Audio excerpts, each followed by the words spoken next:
L'Agence de l'eau Rhône-Méditerranée-Corse présente la collection Eau et Société, construisons des projets utiles pour tous.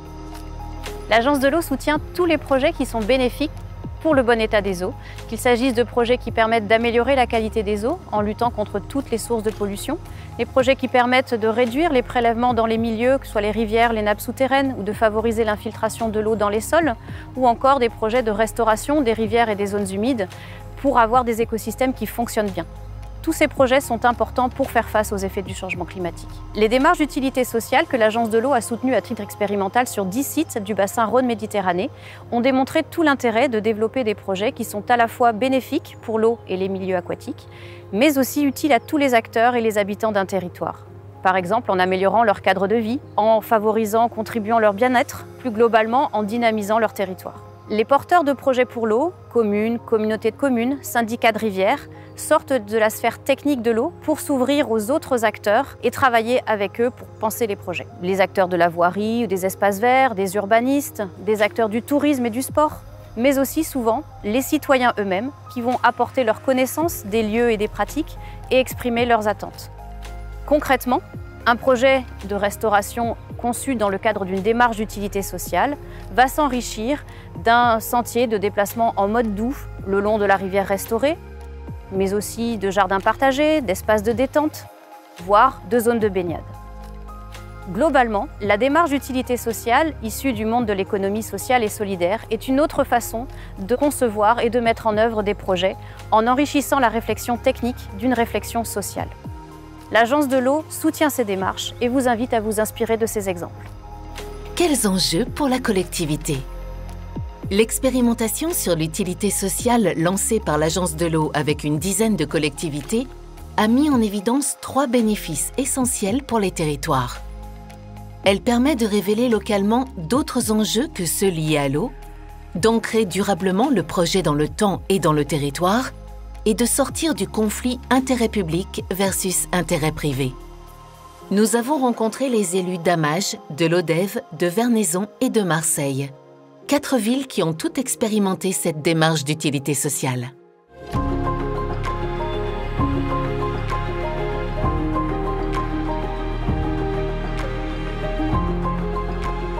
Le moulin d'Amages a commencé en quelque sorte avec l'achat du bâtiment par la commune en 2013.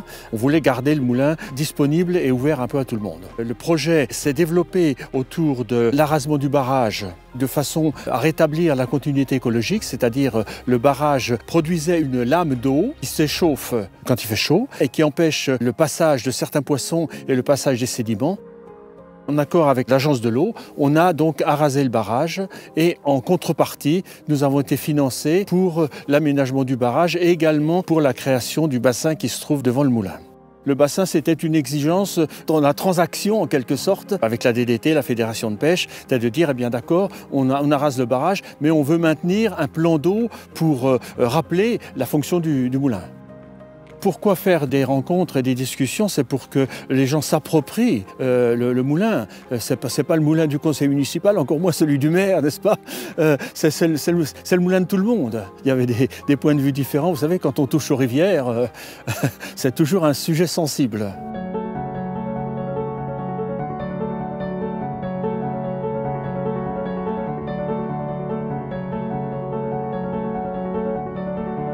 On a décidé d'élargir le champ sur le plan social, mais c'était une nécessité avant toute chose, une nécessité. Ça a été rendu possible grâce à l'Agence de l'eau, mais pas que, des financeurs et d'autres. On s'est aperçu quand même qu'on avait une grosse gestion des sédiments à faire. On avait des conventions à mener avec l'Agence de l'eau et autres. On avait des travaux sérieux à réaliser en cœur de ville. La Soulondre et la Lergue, qui sont 2 affluents qui traversent la ville de part en part, avec une multitude de ponts et de propriétés privées de personnes et d'équipements publics à protéger aussi.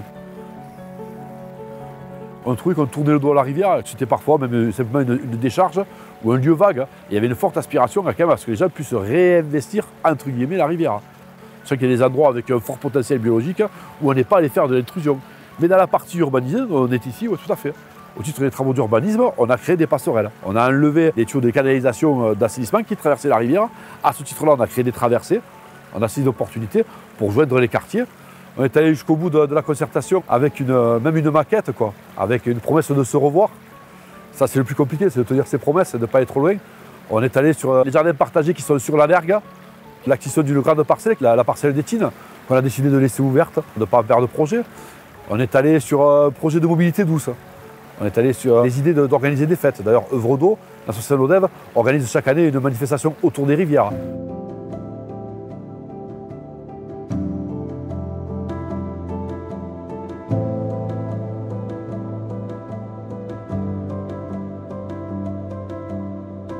Le SMIRIL, c'est un syndicat mixte qui regroupe 7 communes, le département du Rhône et la métropole de Lyon, et qui a en gestion un espace naturel sensible de 740 hectares. Une zone très fragile parce que c'est une des dernières ripisylves sur le Rhône. De nombreux utilisateurs, de plus en plus d'ailleurs, viennent sur le site, des usagers qui sont très divers. On a des chasseurs, des naturalistes, des pêcheurs, des randonneurs, des cyclistes, des joggeurs. Donc il y a cet équilibre à trouver entre l'accueil du public et la préservation de la biodiversité.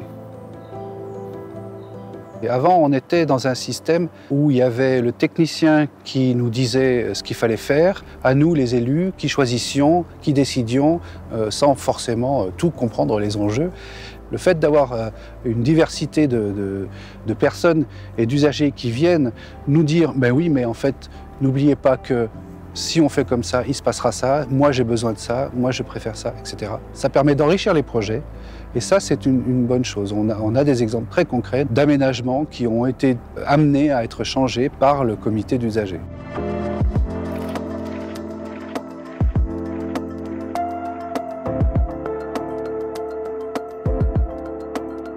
On est sur le site des Égalades, le futur parc urbain développé par Euroméditerranée et la métropole, qui fera 17 hectares, qui évidemment est aujourd'hui une gare de marchandises, qui est un espace d'entrepôt très urbanisé, très imperméabilisé et qui doit devenir un parc urbain pour l'ensemble de la population.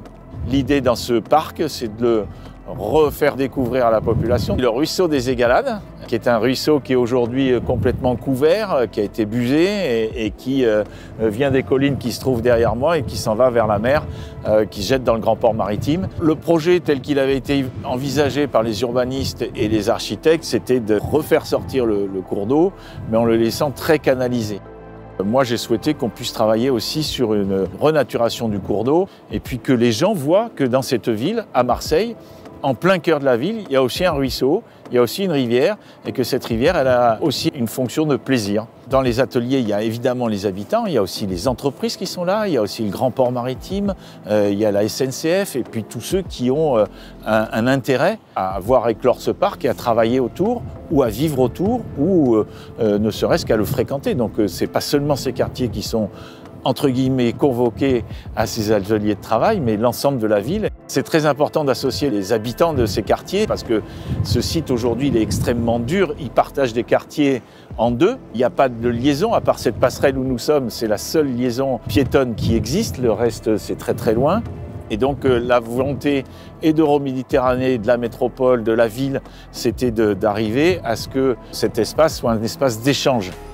Une approche qui profite à tous. Les citoyens expriment aujourd'hui un désir de nature et d'espace de fraîcheur croissant. Ils réinvestissent les sites naturels et les bords d'eau. En inscrivant la rivière au cœur de leur cadre de vie, les usagers apprennent à en prendre soin. C'est un cercle vertueux. Ce qui est bénéfique pour les citoyens l'est aussi pour l'eau. Écoutons leurs témoignages.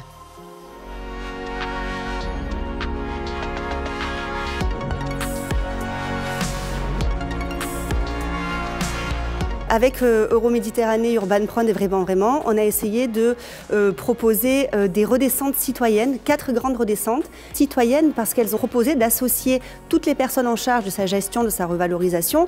Ensemble, on fait communauté autour du ruisseau, on est des citoyens qui faisons société. Et nous, on avait envie ensemble d'arpenter le ruisseau pour se faire une culture et une connaissance commune. Et c'est très fédérateur et ça permet de parler in situ de choses qu'on aurait d'habitude plutôt vision sur des plans, quoi. J'ai rencontré le ruisseau, alors que ça fait 30 ans que j'habite ici, il y a 4 ans, et je suis tombée raide dingue de ce petit cours d'eau.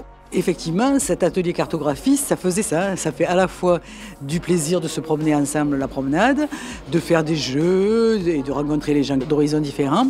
Et en même temps, c'est de la connaissance sur où passe l'eau, où elle va, comment elle se transporte. On est extrêmement motivés de participer aussi à la réflexion sur comment on réaménage à la fois pour respecter le cours d'eau, mais aussi pour que les habitants ils profitent d'endroits.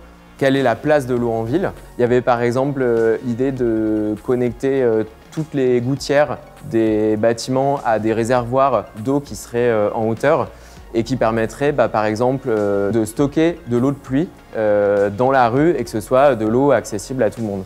Ça pose évidemment des questions techniques, des questions d'hygiène, mais on n'en est pas du tout à ce stade-là. Pour l'instant, on en est au stade d'ouvrir les possibles et d'ouvrir les imaginaires.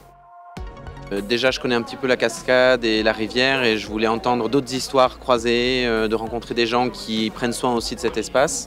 Donc de pouvoir interagir avec des trajectoires de vie et puis des acteurs locaux qui se posent des questions, où on arrive à raconter du coup des bouts de vie ou des idées, des rêves. Et ça fait du bien. Et je pense que je suis venu aussi pour ça, pour que derrière on prenne soin des uns et des autres.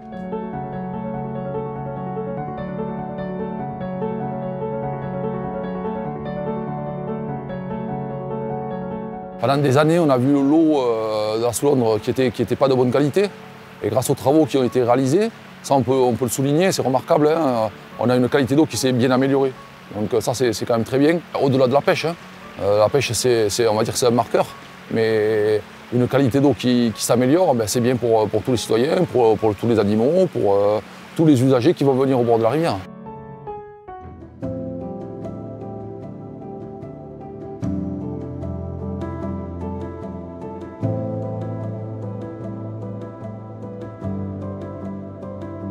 On a entendu pourquoi tel endroit était très intéressant, pourquoi telle personne avait un attachement émotionnel, historique fort, parce qu'il a grandi ici, parce qu'il venait se promener avec ses parents, avec ses grands-parents, parce qu'il venait pêcher à tel endroit, etc.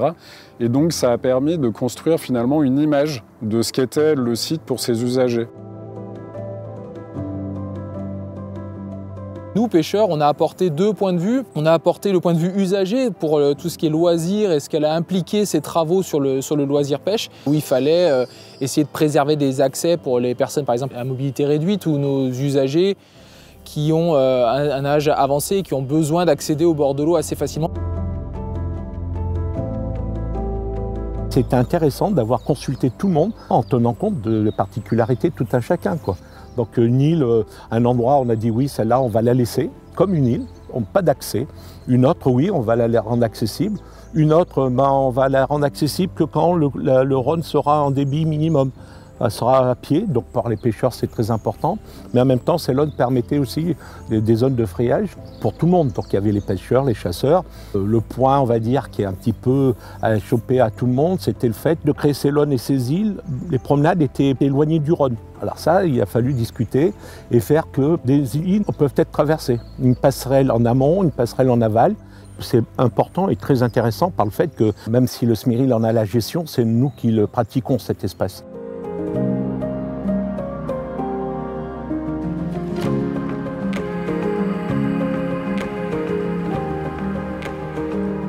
J'ai participé aux différentes réunions, y compris des réunions de chantier ici au Moulin. Il y a eu forcément, oui, des discussions sur la démolition du barrage, sur plein de choses, forcément. Des gens qui sont là depuis des années, qui ont d'ailleurs plus une vue de leur vie à eux, d'avant. Tout doucement, ça fait ce petit bonhomme de chemin et c'est peut-être pas si mal ce moulin et c'est quand même un bel endroit. Ça, c'est ce que j'entends régulièrement dans mes manifestations, notamment le spectacle en plein air ou le marché artisanal. Les gens nous disent qu'est-ce qu'on se sent bien. Je trouve qu'il y a une âme qui se dégage de cet endroit.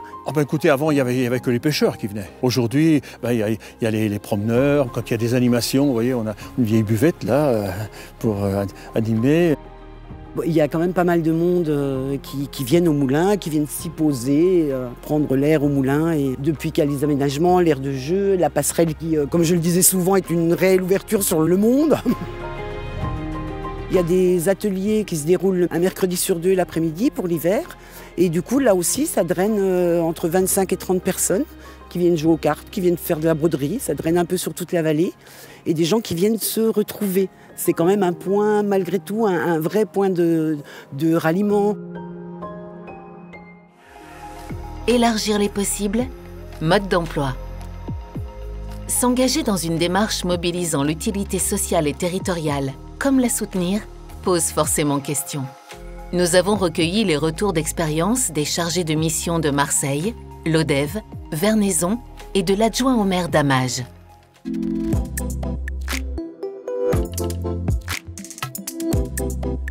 On est dans une région où l'eau est importante, où on a des rivières, on a des étangs, on a des sources qui alimentent le village, on est en autonomie à ce niveau-là. Ça permet aux gens de prendre conscience de l'utilité de ce genre de projet et qui permet d'être un levier pour élargir le projet. Moi, la manière dont j'ai vécu l'appropriation de cette question d'utilité sociale, c'est plutôt une démarche de rencontre. C'est-à-dire un processus de dialogue où on essaye de faire émerger un commun ensemble. Pour moi, on est plus sur une démarche de prise de conscience.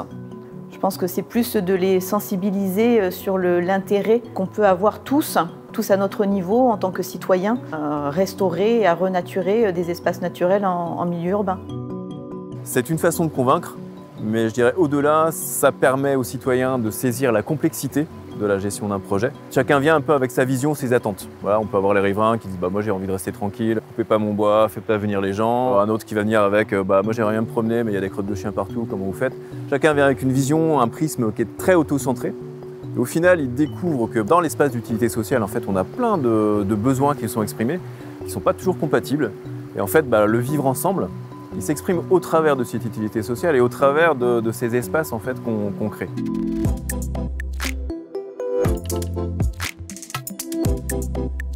Quand on monte des projets comme ça, au départ, on ne s'est pas rendu compte de la difficulté. C'est en quelque sorte un escalier qu'on monte, mais on ne sait pas combien de marches il y a à gravir. Ça nécessite des compétences particulières. Nous avons effectivement en interne, dans notre établissement public d'aménagement, on a 2 personnes qui assurent ces missions de médiation, sensibilisation, information, communication, concertation auprès des publics et qui font le lien avec l'ensemble des riverains, usagers sur notre périmètre et notre périmètre élargi. Nous, en tant que gestionnaire, on peut faire des choses en direct, mais on a pu aussi bénéficier des apports du cabinet Contre-Champ dans le cadre de l'expérimentation de l'Agence de l'eau. Et on leur a aussi proposé de faire intervenir le CPIE des Monts du Pilat, qui a une expérience assez solide justement sur les démarches d'association des habitants d'un territoire à des projets.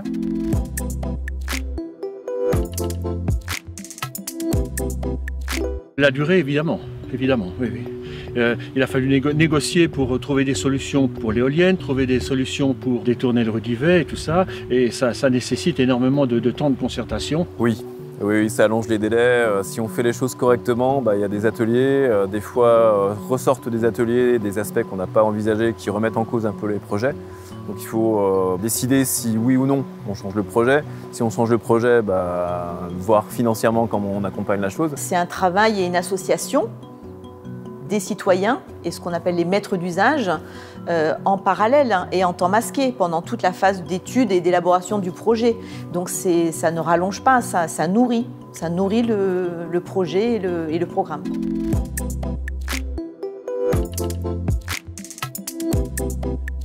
Si la question c'est les coûts financiers, la réponse elle est claire. Des journées d'ingénierie, que ce soit en régie ou externalisées avec un prestataire, évidemment animer une réunion, la préparer, faire des retours de cette réunion, ça a un coût, c'est sûr. Après, il y a aussi le coût social d'un projet. Et donc ne pas prendre en compte, ne pas prendre le temps d'écouter, d'associer des gens, ça a un coût social. Et donc il faut y penser, il faut le considérer. Ça peut être plus cher, mais ça peut aussi être moins cher. Parce que des fois, on peut voir qu'on va trop loin finalement, on se projette trop sur des attentes qui n'existent pas. Et donc du coup, des fois, on réduit les périmètres de projet. Construire un projet utile pour tous, c'est construire un projet plus solide pour l'eau, ancré dans le quotidien des acteurs et des habitants du territoire. Gestionnaires, collectivités, vous avez un projet pour l'eau qui met en œuvre l'utilité sociale sur votre territoire ? l'Agence de l'eau vous accompagne.